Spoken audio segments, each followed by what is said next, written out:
avait retenu notre attention. Et donc, nous avons la présence de Paul-Louis Warter et puis c'est Christophe Rodriguez. Voilà, sachant que Slim Fourati n'était pas disponible. Merci beaucoup.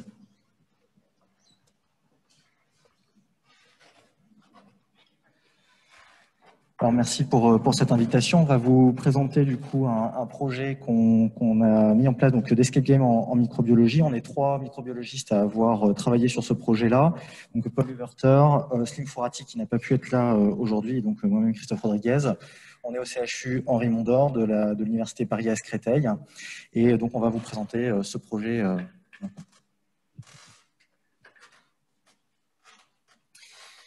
Alors en fait, on est parti du constat que c'est vrai que la microbiologie dans les amphithéâtres, en particulier dans les études de médecine, c'est pas toujours exactement le centre d'intérêt des étudiants. Et les apprentissages en médecine, en DFGSM3, s'articulent en fait autour de 2 parties. D'abord une connaissance taxonomique et médicale des micro-organismes, et ensuite, évidemment, sur un plan un petit peu plus pratique, l'apprentissage des moyens diagnostiques en maladies infectieuses. Alors bon, nous, de notre point de vue, on s'était dit que la microbiologie, c'est aussi avant tout une discipline manuelle, technologique, avec des odeurs, des couleurs, des manipulations. Et évidemment, dans les amphithéâtres, les étudiants sont très loin de cette réalité qui peut pourtant être tout à fait intéressante. Et ils sont également assez loin de la situation de futurs prescripteurs qui vont devenir. Comme conséquence, donc, on a une difficulté des compréhensions des problématiques des laboratoires par les étudiants. Également aussi, de temps en temps, une difficulté à prescrire le bon examen. Et ensuite, on voulait être sûr qu'ils soient en mesure, dans ce cursus, de savoir interpréter les résultats. Alors, évidemment, tout ça n'est pas nouveau. Et à Créteil, on a l'habitude, depuis quelques années, de faire venir les étudiants dans les laboratoires. Donc, on pourra dire qu'on a essayé. Et actuellement, jusqu'à l'année dernière, les visites des laboratoires étaient organisées en fonction des différents secteurs et les étudiants passer en petits groupes de 8 individus environ dans chaque secteur du laboratoire, la bactériologie, la parasitologie, mycologie, la virologie et également un petit peu de métagénomique. Mais en fait, on s'aperçoit que ça ne marche pas si bien que ça et on retombe dans les pièges habituels de la visite du laboratoire, c'est-à-dire que l'étudiant n'est toujours pas acteur lorsqu'il rentre dans un laboratoire, contrairement à ce qu'il peut faire par exemple dans un service médical, dans un service clinique. Il n'utilise pas les outils, on les lui montre simplement. Et en réalité, quand on est un groupe de 8, il y a toujours celui qui a tout compris, que ça intéresse, qui parle, et les autres qui dorment. Donc, le résultat de ça, c'est que finalement, ils visitent des laboratoires, mais ils ne sont pas du tout capables de se projeter dans l'intérêt que ça pourrait représenter. Alors, l'HAS a produit un guide de bonnes pratiques en matière de simulation de santé. Donc, vous voyez, on a des outils électroniques, mais qui ne s'adaptent pas du tout à notre situation. On a également des outils de synthétiques qui pourraient éventuellement être utilisés. Mais là encore, on n'a pas bien vu comment on pouvait appliquer ces outils à l'enseignement de la microbiologie. En revanche, sur le plan humain, dans ce que l'HAS appelle les approches humaines, on a vu qu'il y avait possiblement les jeux de rôle qui pouvaient répondre à ce type de problème qu'on avait. Alors, les objectifs pédagogiques de l'Escape Game, tel qu'on se propose de le faire, c'est de faciliter le processus d'assimilation des enseignements de DFGSM3 en mettant l'étudiant en situation de prescripteur, de technicien et de biologiste, en tout cas en l'intégrant comme acteur dans le laboratoire de microbiologie. L'objectif, c'est de lui faire prendre la conscience du processus de pur enseignement et de sortir de sa situation d'étudiant. L'objectif aussi auquel l'Escape Game peut répondre, c'est que ça favorise le travail en équipe des étudiants et qu'on peut se dire qu'en une petite équipe, ils peuvent collaborer afin d'avancer vers une solution. Les objectifs microbiologiques, cette fois-ci, de l'Escape Game, c'est de concrétiser ce que l'étudiant aura appris en théorie au cours de son cursus et en particulier en 3e année. Comprendre également comment se passe le circuit, le passage d'un échantillon dans le laboratoire avec des contraintes préanalytiques qu'il doit apprendre dès qu'il est étudiant, des contraintes analytiques, savoir pourquoi tel ou tel examen est prescrit, savoir pourquoi telle ou telle analyse est réalisée, si on doit faire de la biologie moléculaire, de la sérologie, de la culture, etc. Et également des contraintes post-analytiques, c'est-à-dire qu'une fois qu'on a un résultat, c'est très bien, encore faut-il savoir l'interpréter et l'intégrer dans le cadre dans lequel il a été demandé. Donc l'objectif également, c'est de concrétiser les interactions entre le laboratoire et le prescripteur et d'intégrer les résultats, une fois qu'ils ont été reçus, dans un contexte clinique, parce qu'il ne faut pas oublier que l'objectif, c'est d'avoir le diagnostic pour le médecin.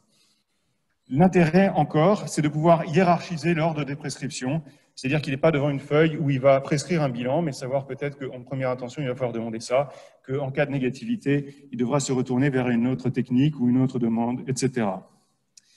Donc, la mise en place de l'escape game.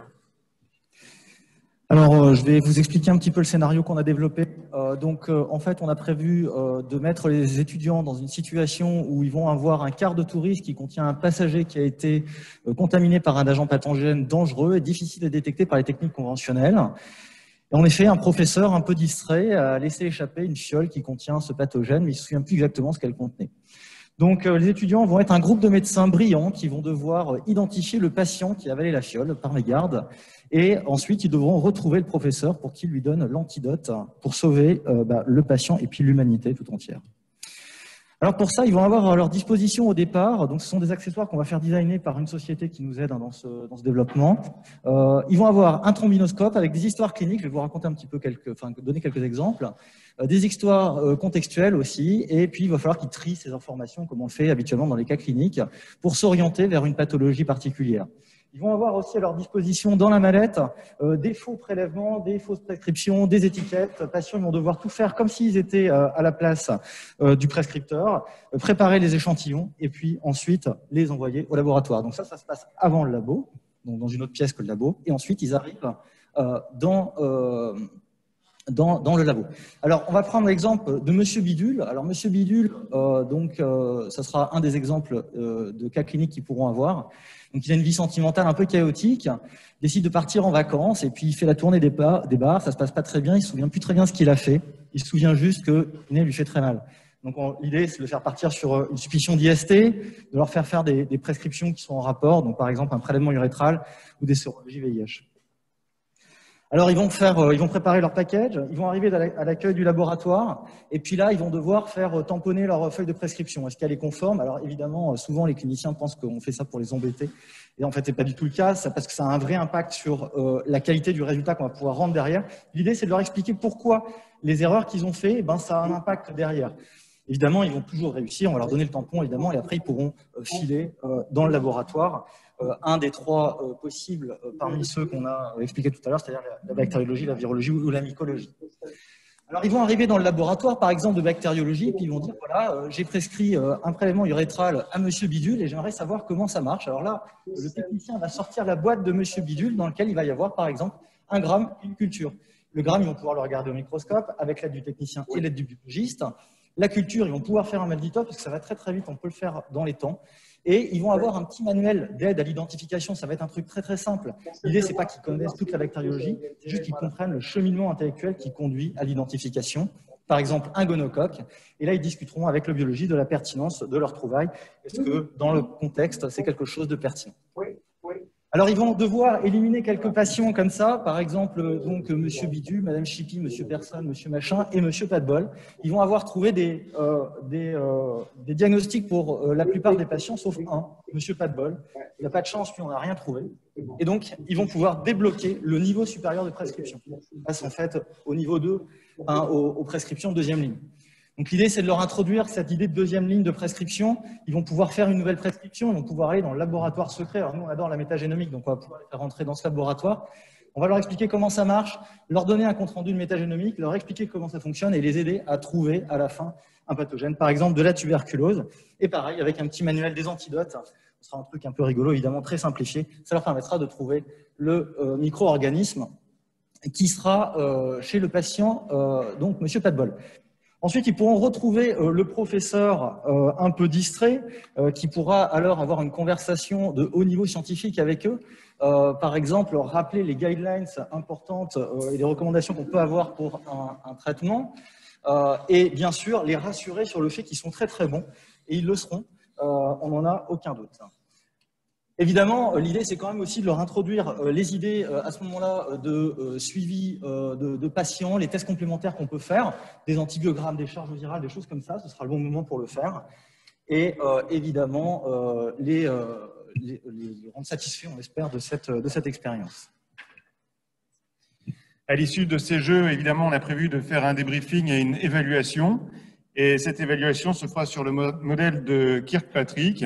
Alors évidemment, ce qui sera facile et faisable dans un premier temps, c'est de recueillir les réactions à chaud des étudiants.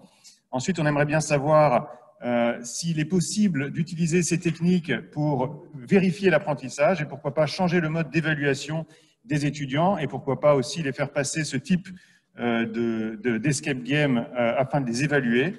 Les niveaux, en revanche, supplémentaires, qui sont les niveaux d'impact sur le comportement, c'est-à-dire voir si ce type de formation modifie leur façon de prescrire quelques années après. Évidemment, ça, c'est pas quelque chose qui est prévu à ce stade, mais c'est quelque chose qui peut être envisagé et de manière encore plus, comment dire, prospective, et voir si, à une échelle plus grande encore, ça peut avoir un impact sur la manière qu'auront les médecins de prescrire dans l'avenir. En discussion, conclusion,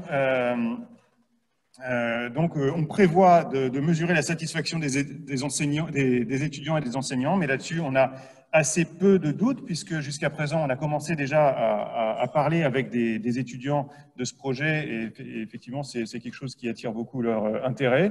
On aimerait aussi voir s'ils sont capables de coopérer et là encore sur cet aspect on est assez optimiste. On aimerait en revanche aussi savoir, et ça c'est quelque chose qu'on aimerait évaluer, savoir si cette méthode peut améliorer leur connaissance du laboratoire, du fonctionnement du laboratoire et de la manière dont on prescrit des examens complémentaires. Ce qu'on ne sait pas encore, c'est de savoir si cette technique, cette approche peut améliorer la mémorisation des connaissances. On redoute aussi peut-être éventuellement que le ludique prenne le pas sur le pédagogique. Et enfin, on aimerait bien savoir si ces apprentissages peuvent aller au-delà de l'escape game. Voilà, on tient à remercier tout le monde, en particulier l'équipe pédagogique de l'UPEC, avec le professeur Pascal Andujar, Wagner Ballon et puis maintenant Françoise Botrel, le professeur Galien qui nous ont aidés, l'UPEC également on a répondu à un appel d'offres de l'UPEC qui nous a permis d'avoir de l'argent qui servira à mettre en place ce jeu, et enfin toute l'équipe du DU de pédagogie dirigée par le professeur Bertrand Quitté. Je vous remercie.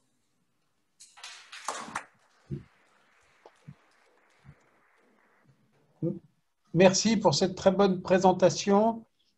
C'est sûr que si on se fait plaisir à enseigner, on peut penser que les étudiants vont se faire plaisir à être enseignés et que la notion de coopération enseignant-enseigné est certainement un point fort.